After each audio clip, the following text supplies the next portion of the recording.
তোর কানের নিচে 3টা দিলে তো হাসান মামুন এসে ঠেকাইতে পারবে? বাকির বিশ্বাসটা ঠেকাইতে পারবে?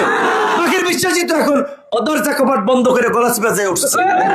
এই কুতুব চর বিশ্বাস সরকার দলে কিন্তু রাখবো না, পরিষ্কার ভাবে বলে দিচ্ছি। একেবারে শেষে আত্মাও ভাঙ্গা একেবারে কিন্তু বাড়ি নিয়ে বসাই দিব যদি এই কুতুব।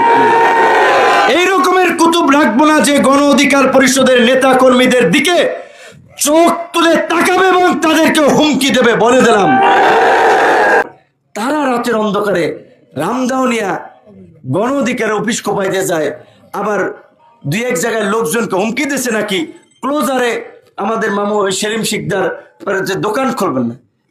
এই কুতুব চর বিশ্বাস সরকার দলে কিন্তু রাখবো না, পরিষ্কার ভাবে বলে দিচ্ছি।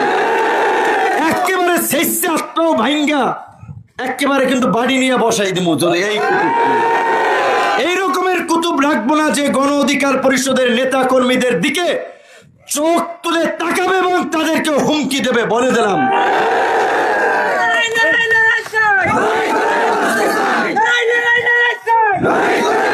এই পর্যন্ত যেটা বলেছি, পুরো এলাকা ভ্রমণ করেছি, পরিদর্শন করেছি, একটা মানুষের গায়ে হাত দেয় নাই, কারো বাড়ির টিনে কারো দোকানে একটা ঢিল মারে নাই।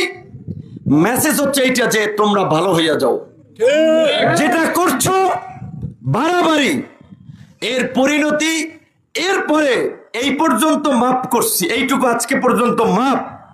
কালকের পর থেকে সব গন্ডায় গন্ডায় কিন্তু হিসাব বুঝিয়ে দেওয়া হবে, পরিষ্কার বলে দিলাম। কিন্তু গন্ডায় গন্ডায়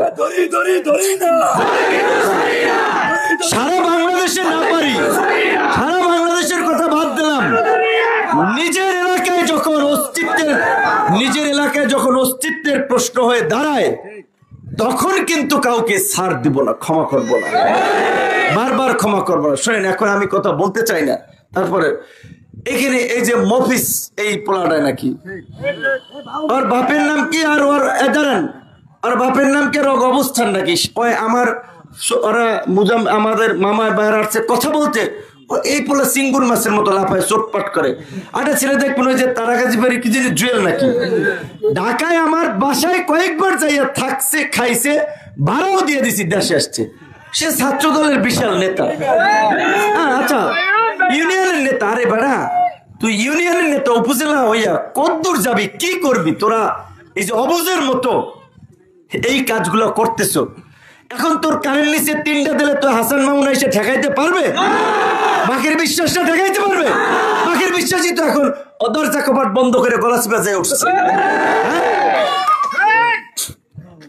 বাকির বিশ্বাস বিএনপি করে। তারপরে আমি বলছি, আমি ওনাকে ফোন দিয়ে বলছিলাম, গলা চিপা 10 মিনিটের মধ্যে আপনি বাকের ভাই বাড়াবাড়ি করতেছেন। আপনাকে রাজনৈতিক পরিচয়ের বাইরেও আপনার বোন বিয়ে দিয়েছেন আমার চাচাতো ফুফাতো ভাইয়ের কাছে, দুঃসময় আত্মীয় সুবাদের কারণে আপনারে আমাদের লোকজন কিছু বলছে না। আপনি যা করছেন এটা অতিরিক্ত বাড়াবাড়ি, এই যে আপনি চর বিশ্বাসে করতে পারেন না। তাকে বলছি যে এগুলো বাদ দেন। সে চেয়ারম্যানে নির্বাচন করবে নাকি হাসান মামুন তারা চেয়ারম্যান বানাবে? সিন্তর আওয়ামী লীগ যেভাবে ভোট টোট ছাড়া হয়েছে, ওইভাবে যদি চেয়ারম্যান হয়ে যায়, তাহলে চেয়ারম্যান নির্বাচন করলে আমাকে ভোট লাগবে না? এলাকার মানুষ আমাদেরকে কি ভালোবাসে দেখেন না? যাই হোক, তার যে অতীত কীর্তি কুকীর্তি সেটা আমার মুখ দিয়ে বলতে চাই না। বিয়ে করছে কয়টা জানেন? এই 5-6টা বিয়ে কি ভালো মানুষে করে?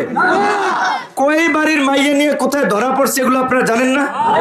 ব্যবসা যখন করছে, আমার বাবা এখানে তাকে সেভ করছে। এই যে রেজাউল মির্জা টাকার জন্য বাঁধতে চায় নাই, কত মানুষ থেকে মুজাম্মেল সর্দার তো কত টাকা পাইতো সে সময়, এগুলো ভুলে গেছে। আজকে তরমুজের কিছু নগদ টাকা হয়েছে, তাই খুব গরম।